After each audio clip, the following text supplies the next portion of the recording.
Saate bakmaksızın kapısını çalabileceği bir dost olmalı insanın. Ne olursa olsun her durumda yanında olan, sormadan, söylemeden anlamalı seni.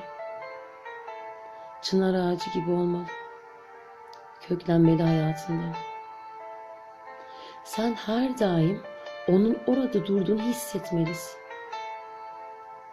İhtiyaç duyduğunda gidip gövdesine yaslanabilmeli. Kovuğunda saklanabilmelisin. Dalları bitkin başına omuz olmalı. Yaprakları kanayan ruhuna merhem olmalı.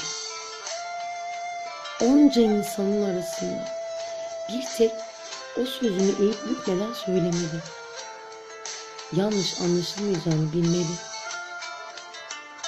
Günahlarının yegane şahit, seni senden iyi bilen, sana senden çok güvenen bir sırdaş olabilmeli. Gözlerine baktığında yaklaşan fırtınayı sezebilmeli. Ve sen ağladığında onun gözünden gelmeli yaş. Dost dediğin dostunun hakkını vermeli arkadaş.